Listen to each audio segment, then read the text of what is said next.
Xiaolongbao memiliki arti roti keranjang kecil, juga dikenal sebagai pangsit yang memiliki kuah di dalamnya. Karena dia adalah sejenis roti yang memiliki isi, makanan ini berasal dari Tiongkok bagian selatan, terutama Shanghai dan Suzhou.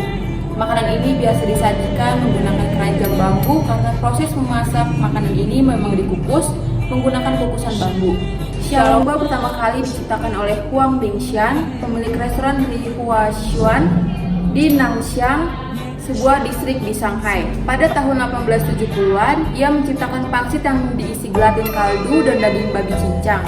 Saat dikukus, gelatin tersebut mencair serupa sup di dalam pangsit. Ia pun memulai menjual makanan ciptaannya tersebut dengan nama Nanxiang Daromantau, artinya roti besar isi daging dari Nanxiang. Pada saat itu, roti ini memang berukuran besar dengan 14 kali lipatan di bagian atasnya. Tujuan Huang Bingxian membuat roti berukuran besar adalah untuk memuaskan pelanggan dan menjadi ciri khas yang mudah diingat. Seiring berjalannya waktu, orang mulai menyebutnya dengan nama Nanxiang Xiaolongbao. Bao berarti roti, xiao berarti kecil, dan long berarti keranjang. Hal ini sesuai dengan cara pembuatannya, yakni dikukus dan disajikan di dalam keranjang bambu. Xiaolongbao memiliki ciri khas yang berbeda dari dimsum lainnya.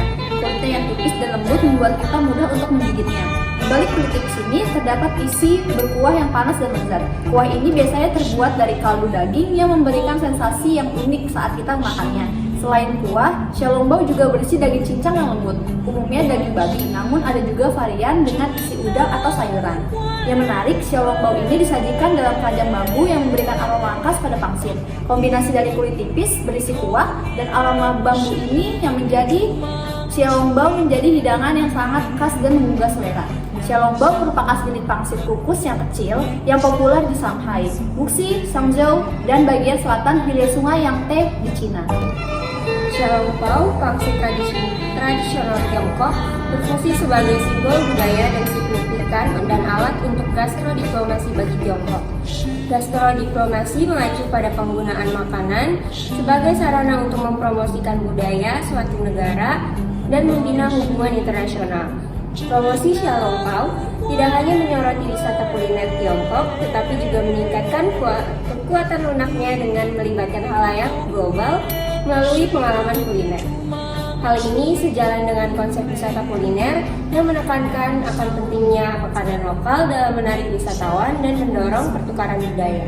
Representasi Xiaolongbao dalam berbagai konteks budaya, terutama melalui penerjemahan dan pemasarannya, memainkan peran penting dalam penerimaan dan popularitasnya di luar Tiongkok. Transliterasi istilah kuliner Cina seperti Xiaolongbao ke dalam bahasa Inggris tidak hanya mempertahankan signifikansi budaya mereka, tetapi juga memfasilitasi pengakuan mereka sebagai simbol kuliner Cina.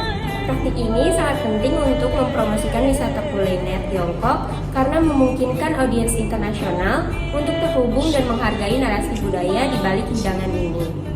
Jadi, promosi strategi Xiaolongbao melalui media sosial dan acara kuliner dapat secara signifikan mempengaruhi persepsi publik dan mendorong eksplorasi kuliner. Selain itu, sektor pariwisata kuliner telah diidentifikasi sebagai komponen penting dari strategi pariwisata Tiongkok yang lebih luas. Dengan memanfaatkan hidangan tradisional seperti Xiaolongbao, Tiongkok dapat menarik para penggemar makanan dan wisatawan yang mencari pengalaman kuliner otentik.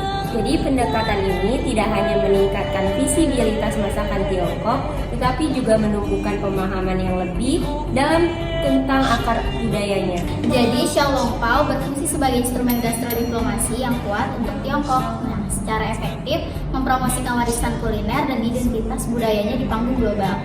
Melalui pemasaran strategis dan representasi budaya, Xiaolongbao tidak hanya meningkatkan kekuatan soft power Tiongkok, tetapi juga mampu menghubungkan antara budaya melalui pengalaman dan rasa yang unik, memperkenalkan nilai tradisional Tiongkok, sekaligus membangun citra positif negara tersebut. Hal ini menunjukkan bagaimana makanan dapat menjadi alat diplomasi soft power yang mempererat hubungan antar bangsa.